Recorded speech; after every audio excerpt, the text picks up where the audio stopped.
Well, happy Valentine's Day, everybody. Our Bible reading plan on this beautiful Tuesday has us in Hosea chapter 11. And while you're opening your Bible there, just want to encourage you, if you've not already made plans to do something special with your loved one, whether it's tonight or this weekend, go out on a date and enjoy each other.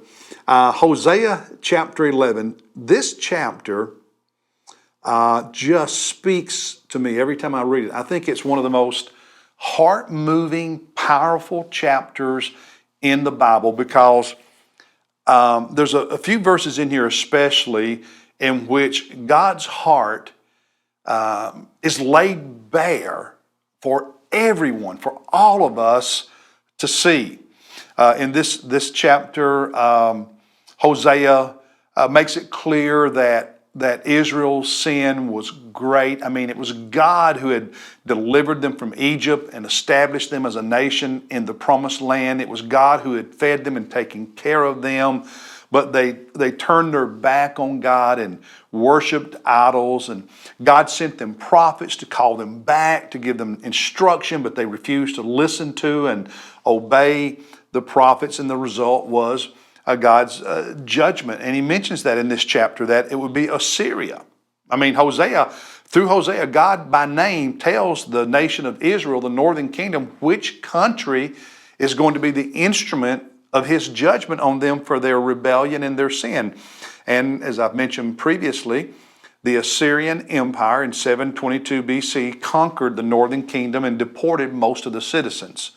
But despite all of that, God could not totally let go of them.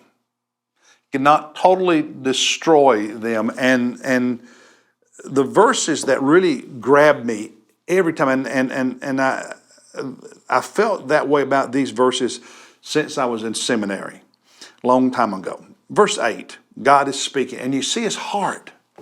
He says, "How can I give you up, O Ephraim?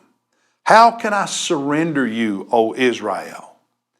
How can I make you like Admah? How can I treat you like Zeboim? My heart is turned over within me. All my compassions are kindled. I will not execute my fierce anger. I will not destroy Ephraim again. For I am God and not man, the Holy One in your midst, and I will not come in wrath." What God is saying is that there's this, think of it in human terms as this battle, this turmoil taking place in the very heart of God. And because of Israel's great sin and their spiritual religious adultery and turning their back on God and not listening to the Lord when he sent his prophets, justice demands they receive the consequences of their sin, God's wrath. And so he's feeling that, and righteously so, but he also loves them and is filled with compassion, and there's this churning.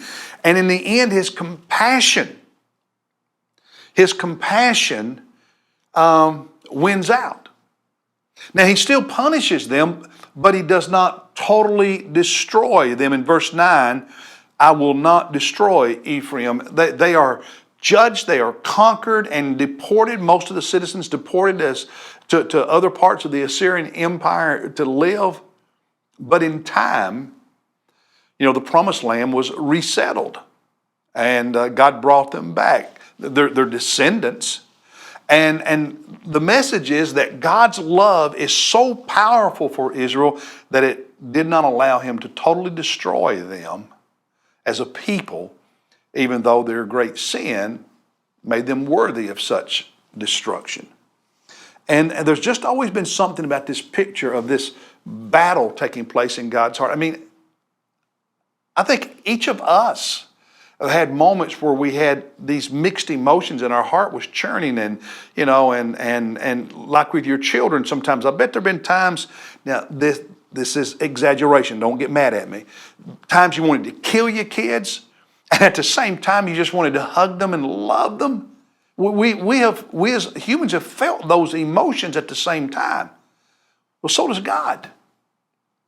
And God's wrath and His love are part of His holiness. And when He said at the end of verse 9, I am God, not man, the Holy One in your midst, the holiness of God is not just His purity. The holiness of God is His distinctiveness from us, His otherness than us. And when it says God is holy, it means that His love is greater than our love. And His love shapes how He exercises His wrath. And I am so thankful that it does. His love made a way through the wrath for them. And you know what? That's exactly what happened at Calvary. As the justice of God demanded payment for our sin, the wrath of God poured out on Christ on the cross for our sin, God's compassion so great that He made a way. His compassion is so great that Jesus voluntarily came to earth and died on the cross to make a way. This image of God's heart churning. If you want to know who God is, even in the midst of our sin, it's this. God's love always makes a way if we'll receive it. And so you and I should be so grateful that God's heart not only has wrath, and justifiably so, but grace and compassion, and that the love shapes everything He does for us. I am so thankful for that. I hope you are as well. God bless you. I'll see you tomorrow as we look at one more chapter in Hosea, chapter 4.